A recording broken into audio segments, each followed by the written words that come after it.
Super Bowl is just around the corner. You know what that means? An insane amount of food and booze consumption, followed by food comas and an all-around awesome Sunday afternoon. This video isn't about what I love, it's about what I hate. This is Drop the F because I don't give a or is it?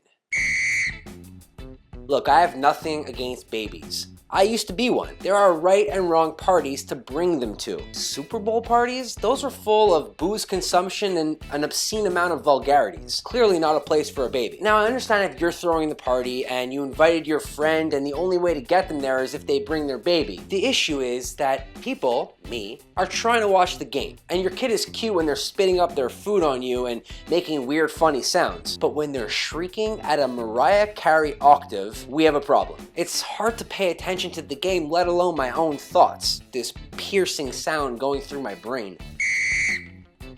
Now look, I don't have a favorite football team. In fact, we don't even have the National Football League in Canada. But I'm sure as hell not a bandwagon jumper. You're sitting there in your freshly bought team apparel when everyone clearly knows that you're a Raiders fan. You want to know the only time it's okay to bandwagon jump? If you put a lot of money on that team to win. And everyone knows your cheap ass ain't betting on this game.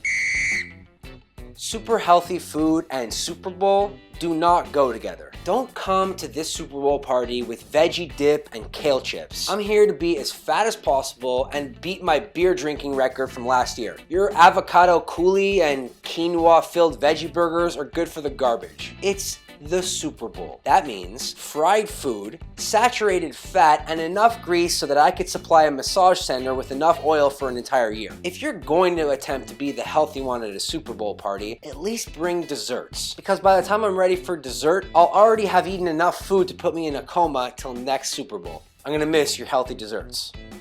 Whoops.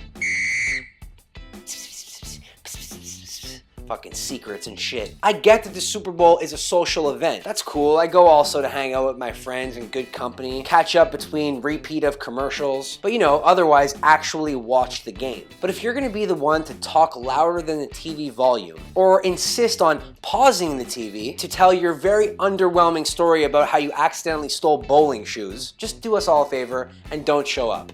However, if you're the person that's generously hosting this party, think about setting up a separate room far away from the TV where people who don't give a shit about the game can talk till their heart's content. Put them away. Put them in the corner or something. Oh, Canada. Yet another point of Canadians versus Americans. Commercials have become the best part about the Super Bowl other than if it's a really good game. As Canadians, we're plagued with horrible Canadianized commercials. And you know, like, this is just flat out disrespect. We Canadians watch the exact same game on the exact same network as Americans do. Our commercial lineup is completely different than yours. As soon as it's time for commercials, they cut, put it onto a Canadian broadcast, and then we're forced to watch the same commercials that we watch during hockey games. How the hell are we supposed to watch the amazing Super Bowl commercials without bootlegging a direct TV feed? Well, that's been an episode of Drop the F. I hope you enjoyed yourself. Leave a comment in the section below and let me know what pisses you guys off, because it's probably gonna piss me off too, and then I could talk about it in another video.